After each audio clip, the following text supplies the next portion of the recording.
India's fourth largest economy in the world.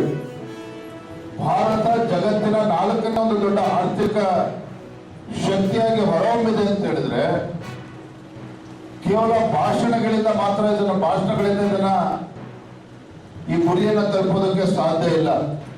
ಬಡತನ ನಿರ್ಮೂಲನೆಯಲ್ಲಿ ಯಾವ ರೀತಿ ಕೇಂದ್ರ ಸರ್ಕಾರ ತೊಡಗಿಸಿಕೊಂಡಿದೆ,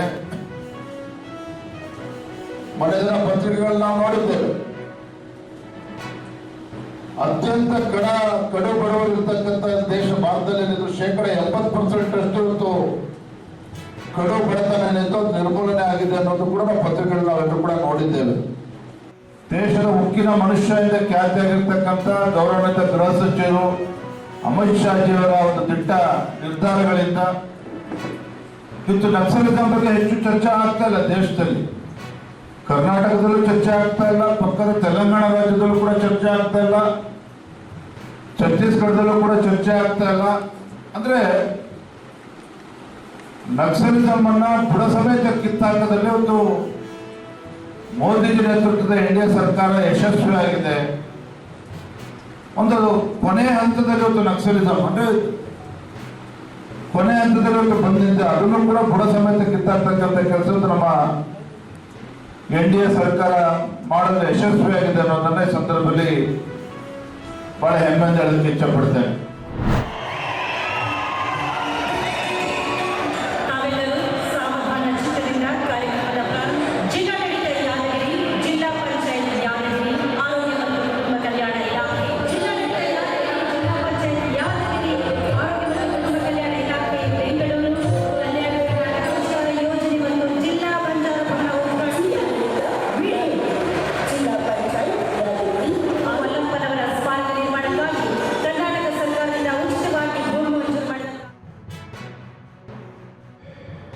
ಕಡಿಮೆ ಆಗ್ತದೆ.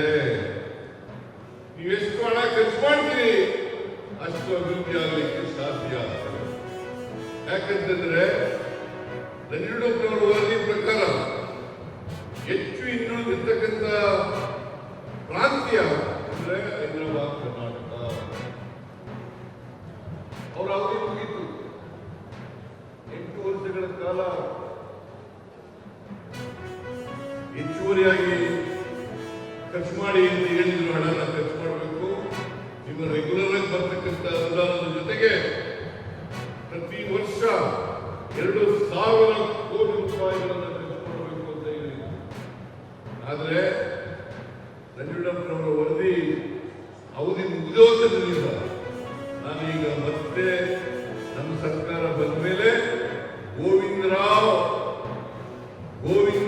ಅಧ್ಯಕ್ಷತೆಯಲ್ಲಿ ಹೊಸ ಸಮಿತಿಯನ್ನು ರಚನೆ ಮಾಡಿದ್ದೇನೆ. ಯಾಕಂತಂದ್ರೆ ರೀಜನಲ್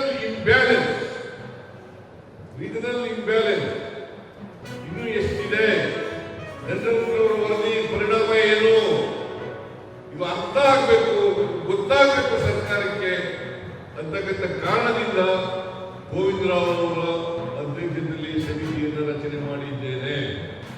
ಅವರು ಕೆಲವೇ ತಿಂಗಳಲ್ಲಿ ವರದಿಯನ್ನು ಕೊಡ್ತಾರೆ. ಆ ವರದಿಯನ್ನು ಕೂಡ ನಾವು ಜಾರಿ ಮಾಡ್ತೇವೆ ಅಂತಕ್ಕಂಥ ಮಾತುಗಳನ್ನು ತಮಗೆ ತಿಳಿಸಲಿಕ್ಕೆ ಬಯಸ್ತಾ ಇದ್ದೇನೆ. ನಾನು 2 ವರ್ಷಗಳಲ್ಲಿ 10,000 ಕೋಟಿ, ಮೊದಲನೇ ವರ್ಷ 3,000 ಕೋಟಿ, ಒಟ್ಟು 13,000 ಕೋಟಿ ರೂಪಾಯಿಗಳನ್ನು ಕೊಟ್ಟಿದ್ದೇನೆ.